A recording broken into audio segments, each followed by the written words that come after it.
Olá, tudo bem? Sejam bem-vindos a mais uma videoaula de História. Hoje nós iremos aprender sobre Dom Pedro II, um longo reinado. O Segundo Reinado no Brasil. O chamado Segundo Império, ou Segundo Reinado, durou de 1840 até 1889. Nesse período, que marcou tanto a consolidação quanto o fim da monarquia no Brasil, o governante do país foi Dom Pedro II. Nesse período, as rebeliões internas foram controladas, o café tornou-se o principal produto agrícola brasileiro, foram introduzidas novas tecnologias como o telefone, as ferrovias, o telégrafo e a iluminação a gás nas ruas. Foram criadas fábricas de tecidos e de alimentos. Houve grande incentivo à chegada de estrangeiros ao país, principalmente europeus. Apesar das mudanças, durante quase todo o Segundo Reinado, o Brasil manteve a escravidão. Além disso, a produção agrícola manteve-se voltada ao cultivo de um único produto em grandes propriedades. Apenas uma pequena parcela da população se beneficiou dos ganhos obtidos com o café. Essas pessoas eram também as principais responsáveis pelas decisões políticas. Na segunda metade do século XIX, muitos grupos políticos e econômicos estavam descontentes com a monarquia. Nesse contexto, a partir de 1870, o movimento republicano foi tomado à força e, depois de uma série de acontecimentos, a monarquia chegou ao fim em 15 de novembro de 1889. Nas últimas décadas do século XIX, houve um agravamento das questões sociais, pois o custo de vida se elevou, o que ressaltou ainda mais as desigualdades sociais que predominavam no Brasil. Além disso, a centralização do poder na parte do imperador não agradava aos brasileiros.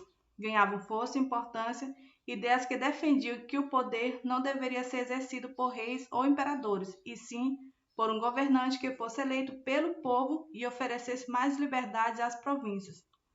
Desde o período colonial, houve manifestações de grupos que desejavam a instauração da República no Brasil. A Conjuração Mineira, a Conjuração Baiana e a Confederação do Equador são exemplos desses movimentos de aspiração republicana. Contudo, foi somente em 1880 que a propaganda republicana se intensificou no Brasil, trazendo a proposta concreta de mudança de regime. Os jornais podem ser considerados os grandes responsáveis pela divulgação das ideias que determinaram a queda da monarquia no Brasil.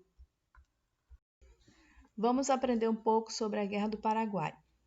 Durante o Segundo Reinado, o Brasil envolveu-se no maior e mais longo conflito militar já ocorrido na América do Sul, a Guerra do Paraguai. Desde os tempos coloniais, a Bacia Platina, que inclui os rios Paraná, Paraguai e Uruguai, era um caminho importante para a circulação de mercadorias e metais preciosos. Em 1860, o governante paraguaio Solano Lopes começou a impedir que embarcações brasileiras chegassem a Mato Grosso pelo rio Paraguai. A disputa pelo controle da Bacia Platina levou Brasil, Uruguai e Argentina a entrar em guerra contra o Paraguai em 1864. Após 6 anos de conflito, o Paraguai foi derrotado. Milhares de paraguaios morreram e o país ainda perdeu territórios para o Brasil e a Argentina. Já o Brasil, ainda que vitorioso, contraiu uma enorme dívida para pagar os altos custos da guerra. Essa guerra contribuiu para o fim da monarquia, pois fortaleceu o exército e fez crescer o movimento abolicionista, já que muitos escravos estavam entre os combatentes. Aqueles que fossem lutar era oferecida a carta de alforria. Se o combatente sobrevivesse, teria sua liberdade garantida. O café veio para ficar. Você já pensou em por que mesmo quem não toma café costuma falar café da manhã? Essa é uma expressão popular que, como muitas outras, está relacionada com a história. Nesse caso, está mais precisamente relacionada à economia cafeira do Brasil, que movimentou o comércio durante o século XIX e início do século XX. Já vimos que a agricultura é praticada no território brasileiro desde o começo da colonização portuguesa. No século XIX, cultivava-se cana-de-açúcar, arroz, algodão, tabaco e café, entre outros produtos. Todos eram destinados à exportação, ou seja, para serem vendidos fora do Brasil. De origem africana, as primeiras mudas de café chegaram aqui por volta de 1727, vindos da Guiana Francesa, região que faz fronteira com o Brasil ao norte. No início, o café foi plantado na parte norte do território e depois em pequenas propriedades do Maranhão, no nordeste do país. Já no século seguinte, espalharam-se as plantações pelo sudeste e sul, nos atuais estados do Rio de Janeiro, Minas Gerais, São Paulo e Paraná. Assim, entre todos os cultivos da época, o café tornou-se o mais lucrativo para a economia brasileira durante o século XIX e o principal produto de exportação. Sua produção e comércio geraram riquezas, contribuindo para o crescimento das cidades e regiões em que era plantado, bem como para a implantação das ferrovias, utilizadas para o escoamento e o transporte da produção. As pessoas que aqui fixavam moradia necessitavam de alimentos e produtos que suprissem suas necessidades. A agricultura expandiu-se e os proprietários de grandes lotes de terra passaram a cultivar produtos para a venda interna e exportação. Nesse contexto, o café tornou-se o principal produto de exportação no Brasil no século XIX. O café e as ferrovias. Na metade do século XIX, a rede ferroviária brasileira começou a ser construída. Um dos principais motivos para isso foi a produção de café que precisava ser transportada. Sem recursos para investir nessa área, o governo brasileiro permitiu que companhias particulares construíssem estradas de ferro e depois lucrassem com a sua utilização. Esse sistema ficou conhecido como a política de concessões a particulares. A maioria das companhias brasileiras, como a do empresário Barão de Mauá, usava capital estrangeiro, vindo principalmente da Inglaterra.